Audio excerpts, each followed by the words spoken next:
अस्सलाम वालेकुम दोस्तों। अगर आप इस सोच के साथ जिंदगी गुजारते हैं कि दूसरे मेरे बारे में क्या सोचते हैं,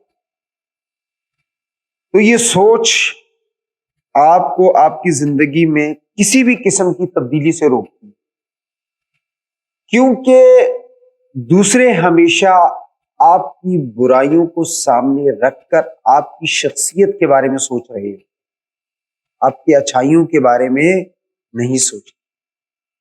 अगर आप किसी बुराई को माजी में छोड़ भी चुके हैं, फिर भी आपके माजी को याद रखकर आपकी शख्सियत को तोल रहे हो।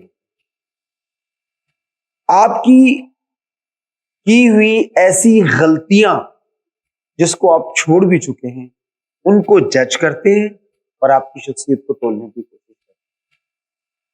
दोस्तों, आशरे में ऐसे लोग मौजूद हैं जिन्होंने सहाबा इकराम रज़ी अल्लाह ताला अन्हुम अजमाइन की शख्सियत पर भी बातें करने से गुरेज नहीं। हम और आप का तो इस सोच को अपने जहन से निकाल दे, दूसरा मेरे बारे में क्या सोच।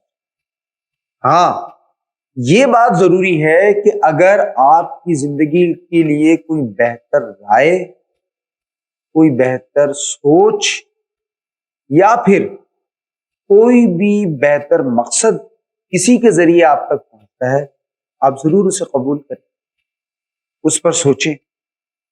लेकिन अगर सिर्फ आप दूसरों की कही हुई बुराइयों को अपने जहन के अंदर रखेंगे, अपने जहन के अंदर एक सोच पैदा करेंगे, तो आपकी सोच का जाविया या आपके जहन के अंदर वो सोच पैदा होना शुरू हो जाएगी जो आपको तब्दील नहीं होने देगी।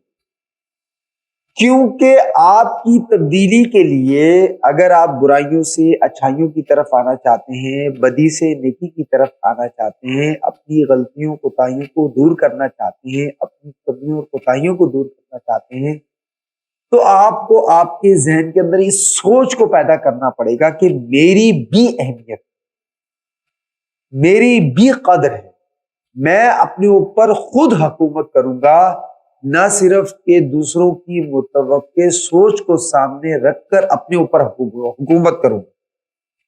यानी आपने अपने अंदर तब्दीली, अपनी अहमियत, अपनी कदर को सामने रखकर करनी है। अगर आप दूसरों की राय को सामने रखकर अपने अंदर तब्दीली लाने की कोशिश करेंगे, तो आपको माशरे के अंदर से ज्यादातर ऐसी आवाजें आएंगी जो आवाजें आपको जुझुलाहट का शिकार करेगी, आपके जात के अंदर गुस्सा पैदा करेगी, मायूसी पैदा करेगी, नाउमीदी पैदा करेगी। आपकी कमियों और कोताहियों का ज्यादा जिक्र किया जाएगा, आपकी बुराइयों का ज्यादा जिक्र किया जाएगा। दोस्तों, अपने ऊपर हुकूमत करने को समझें, अपनी कदर को पहचानें, अपनी अहमियत को पहचानें। आपकी बहुत अहमियत है, आपकी बहुत